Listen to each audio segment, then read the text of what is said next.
Bonjour, bienvenue à une nouvelle capsule. Cette fois-ci, sur cette capsule, on va parler des pourcentages. Donc, un pourcentage, c'est quoi? Ben, ça sert à décrire la partie d'un tout. Donc, si tu as eu 36%, ben, mettons, dans ton examen, sur 100 bonnes réponses, tu en as eu 36 bonnes. Ça, sur 100, mais ça peut différer selon le problème. Donc, la partie du haut représente la partie. Donc, et le bas, le total. Donc, le 100 va toujours représenter ton total. Il y a trois types de problèmes qu'on va voir aujourd'hui concernant les pourcentages. On parle de la calcul de la partie d'un tout, calcul du 100% et calcul du pourcentage.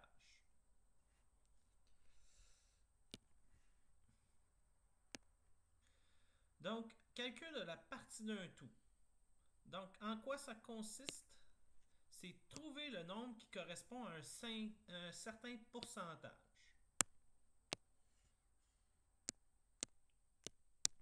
Donc, premier exemple, on dit qu'une salle de restaurant peut accueillir 80 personnes. À l'heure du dîner, le taux d'occupation est de 60%, alors qu'en soirée, il est de 85%. Combien de places de plus sont occupées en soirée?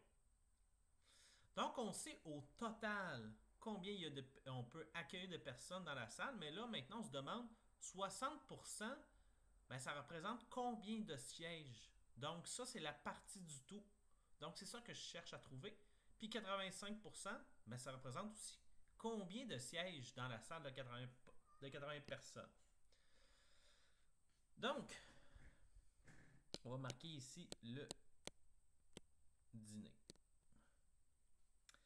Donc, le dîner, on dit que c'est occupé à 60%.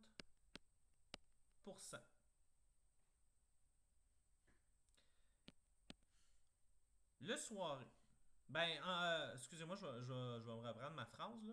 Donc, 60%, on cherche à savoir combien que ça serait. Le 60, on cherche ce que c'est. Donc, on va mettre une variable là, une inconnue. Puis, 100%, ça représente le tout. Ma salle, elle peut accueillir combien de personnes? Elle peut en accueillir 80 personnes. Très important, mettez vos unités au départ et après, pour le reste du calcul, on peut y aller tout simplement là, sans les unités. Donc là, ici, qu'est-ce que je peux faire comme méthode pour aller trouver c'est quoi la valeur de x? Ben, je peux faire le produit des extrêmes est égal au produit des moyens. Donc, 100 fois un nombre, c'est égal à 60 fois 80. 100 fois un nombre, ça me donne 4800. 100 fois quoi me donne 4800? Ben pour le savoir, on fait diviser par 100. Donc, au dîner, en accueillant 60% des gens, ça représente 48 personnes. Donc, on va faire la même chose, mais pour le souper. Cette fois-ci, on peut en accueillir 85% des gens. Donc, 85 sur 100, on n'est pas les unités, c'est égal à, moi je cherche ce que ça représente, 85, donc je vais mettre mon inconnu ici. Puis je sais que la salle peut accueillir 80 personnes, donc ici je vais mettre 80 personnes. Et là, on peut se servir de la même méthode que tantôt. Donc, produit des extrêmes est égal au produit des moyens. Donc, 100 fois un nombre, c'est égal à 85 fois 80. Donc, 100 fois un nombre, c'est égal à, juste un instant, juste vérifier, c'est égal à 6800. Donc, 100 fois quoi me donne 6800? Ben, pour le savoir, je vais diviser par 100. Donc, en soirée, à 85% de capacité, ça correspond à 68 personnes dans la salle.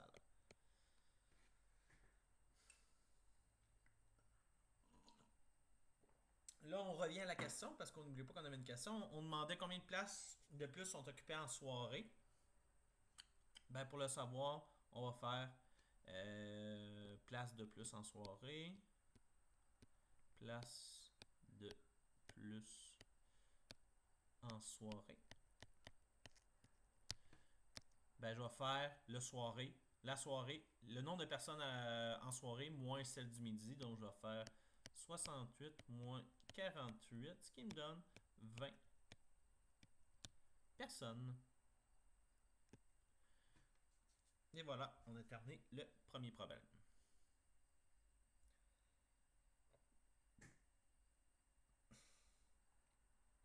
Deuxième problème.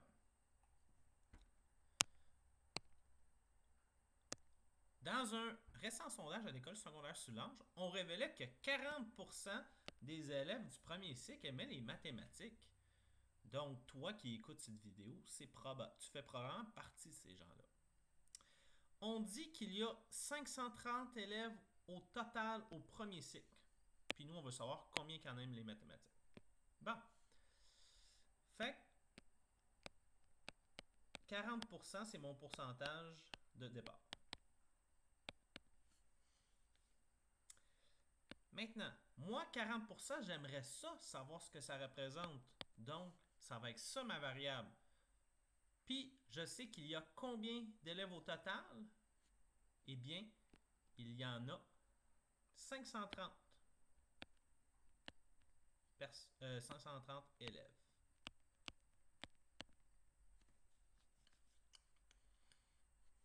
Donc, maintenant, ici, on peut y aller pour deux méthodes différentes pour réussir ce calcul-là. Donc, on peut encore y aller avec le produit des extrêmes est égal au produit des moyens. Ou ici, je peux tout simplement y aller avec le lien là, entre les deux. Donc, 100 fois quoi me donne 530? Ben, 5,3. Vu que c'est une proportion, je vais faire fois 5,3 en haut. Donc, x va être égal à 40 fois 5,3. Ce qui me donne 212 élèves. Désolé, c'est un petit peu mal écrit. Élèves. Donc, quand tout est partout au premier cycle, il y aurait 212 élèves qui aiment les mathématiques. On pourrait viser, par exemple, un nombre plus élevé que ça. Ça pourrait être meilleur. Donc, la recherche d'un parti d'un tout, qu'est-ce que ça consiste, juste pour résumer? On connaît le 100%, donc on connaît la quantité totale. Puis moi, j'aimerais savoir une certaine portion de ce total-là, ça représente combien? Le calcul du 100%, c'est le contraire. Là, cette fois-ci, je vais connaître ma partie, puis là, je vais chercher le tout. Donc, tantôt, par exemple, dans le problème précédent, si je vais juste retourner, on vous donnait le nombre total d'élèves, puis on cherchait le nombre d'élèves qui aimaient les mathématiques. Mais là, mettons que la recherche du 100%, ça c'est le contraire. Je t'aurais dit que 212 élèves aiment les mathématiques au premier cycle. Donc, combien y a-t-il d'élèves au premier cycle? Donc là, c'est le contraire. Donc, Julie a versé un acompte de 156 $. Un acompte, ça veut dire qu'elle a versé de l'argent pour l'achat. Puis on te dit que 156 $, ça correspond à 20%. Puis moi, je veux savoir le prix du mobilier. Donc,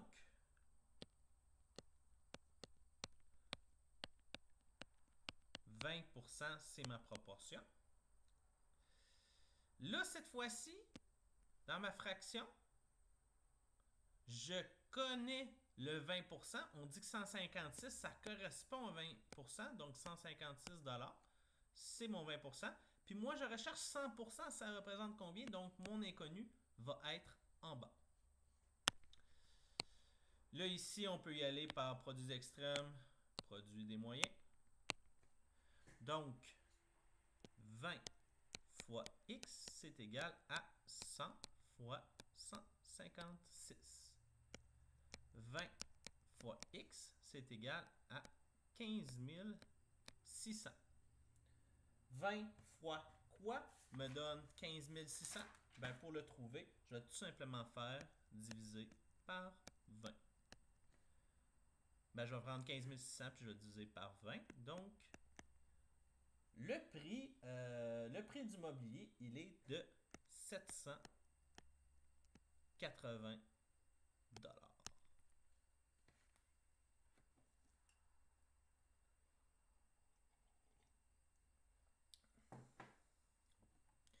Exemple 2.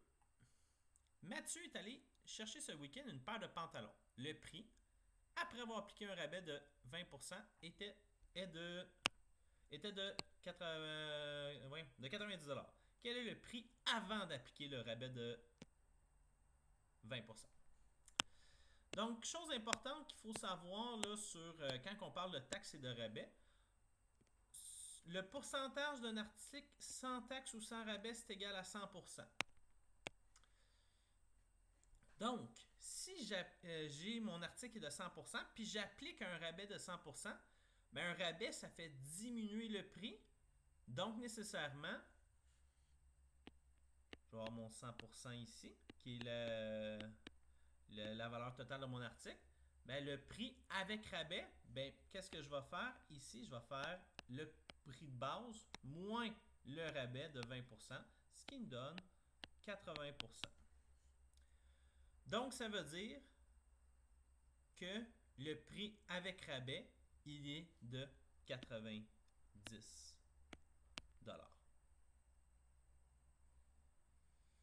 Puis là, on veut savoir c'était quoi le prix avant que j'applique le rabais. Donc, ici, encore là, proportion. Donc, je fais le produit extrême, produit de moyen. Donc, 80 fois X, c'est égal à 100 fois 90. 80 fois un nombre, ça me donne 9000. 80 fois quoi me donne 9000? Ben pour le savoir, ben je vais diviser 9000 par 80. Donc, le prix avec rabais, non, le prix sans le rabais, le prix initial, il est de 112,50. Donc, si jamais vous ne me croyez pas, qu'est-ce qu'on pourrait faire pour valider? Ben, je prends 112,50. Je vais calculer 20% de 112,50. Puis après, ben, j'enlève ça. Puis ça va me donner mon prix avec rabais qui était de 90 $. Donc, pour résumer, quand que je cherche le prix total, mais c'est toujours le 100%, c'est toujours là que va être situé mon inconnu, donc vis-à-vis mon 100%. Tandis que tantôt, quand on cherchait la partie du tout, l'inconnu était toujours dirigé vers le pourcentage inférieur à 100. Puis finalement, le pourcentage, qu'est-ce que ça représente? Ben, on cherche un nombre par rapport à son tout. Qu'est-ce que ça représente? Donc, à quel pourcentage de réduction équivaut un rabais de 14 $ sur un achat de 72 $? Donc, encore là, je commence. 100%. J'écris mes deux fractions. Donc, le 100%, le prix total, il est de 72 $. Mais moi, 14 $, j'aimerais savoir combien que ça représente par rapport à 72. Puis après, je fais encore la même chose.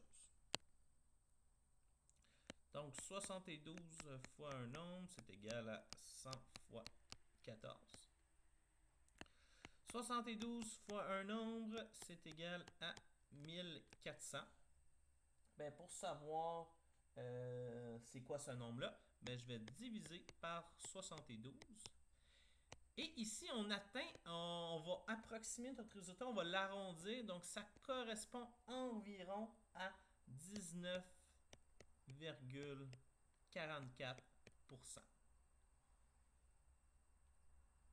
Donc, si je veux résumer l'information, à quoi ça correspond 19,44%? Ben, j'ai mon achat de 72 $, puis je te dis que tu as un rabais de 14 sur cet achat-là, ben le rabais de 14 ça correspond à 19 de rabais environ.